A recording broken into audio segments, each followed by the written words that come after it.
1 Kings chapter 16. Then the word of the Lord came to Jehu, son of Hanani, concerning Baasha. I lifted you up from the dust and appointed you ruler over my people Israel.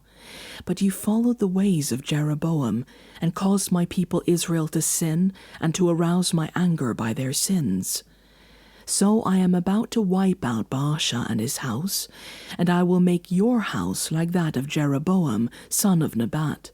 Dogs will eat those belonging to Baasha who die in the city, and birds will feed on those who die in the country. As for the other events of Baasha's reign, what he did and his achievements, are they not written in the book of the annals of the kings of Israel? Baasha rested with his ancestors and was buried in Tirzah, and Elah, his son, succeeded him as king. Moreover, the word of the Lord came through the prophet Jehu, son of Hanani, to Baasha and his house, because of all the evil he had done in the eyes of the Lord, arousing his anger by the things he did, becoming like the house of Jeroboam, and also because he destroyed it. In the 26th year of Asa, king of Judah, Elah, son of Baasha, became king of Israel, and he reigned in Tirzah 2 years. Zimri, one of his officials, who had command of half his chariots, plotted against him. Elah was in Tirzah at the time, getting drunk in the home of Arza, the palace administrator at Tirzah.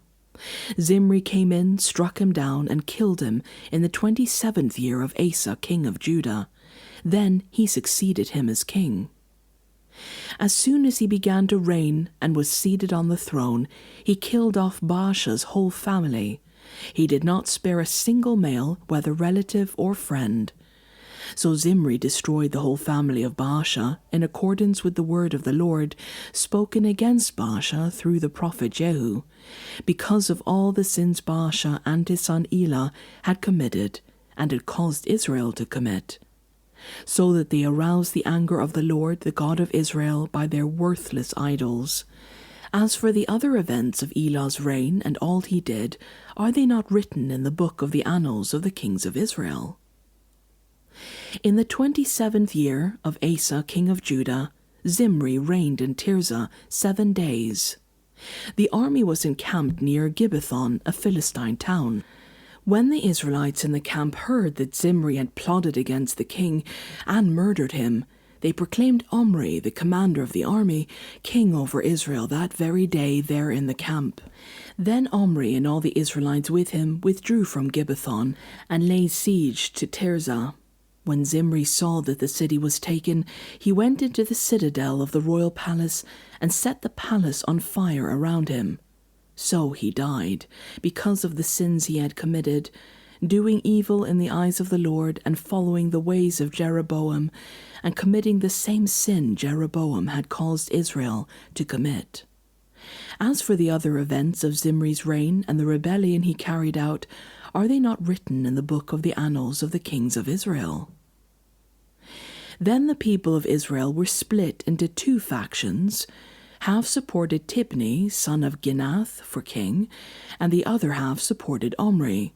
But Omri's followers proved stronger than that of Tibni of Ginath, so Tibni died and Omri became king. In the 31st year of Asa, king of Judah, Omri became king of Israel, and he reigned 12 years, 6 of them in Tirzah. He bought the hill of Samaria from Shemer for 2 talents of silver, and built a city on the hill, calling it Samaria after Shemer, the name of the former owner of the hill. But Omri did evil in the eyes of the Lord, and sinned more than all those before him.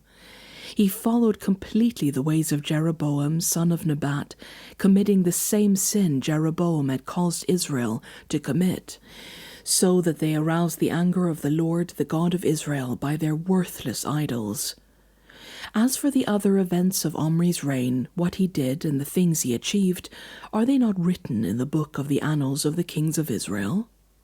Omri rested with his ancestors and was buried in Samaria, and Ahab his son succeeded him as king. In the 38th reign of Asa, king of Judah, Ahab son of Omri became king of Israel. And he reigned in Samaria over Israel 22 years. Ahab son of Omri did more evil in the eyes of the Lord than any of those before him. He not only considered it trivial to commit the sins of Jeroboam son of Nebat, but he also married Jezebel, daughter of Ethbaal, king of the Sidonians, and began to serve Baal and worship him. He set up an altar for Baal in the temple of Baal that he built in Samaria. Ahab also made an Asherah pole and did more to arouse the anger of the Lord, the God of Israel, than all the kings of Israel before him. In Ahab's time, Hiel, son of Bethel, rebuilt Jericho. He laid its foundations at the cost of his firstborn son, Abiram, and he set up its gates at the cost of his youngest son, Segub, in accordance with the word of the Lord spoken by Joshua son of Nun.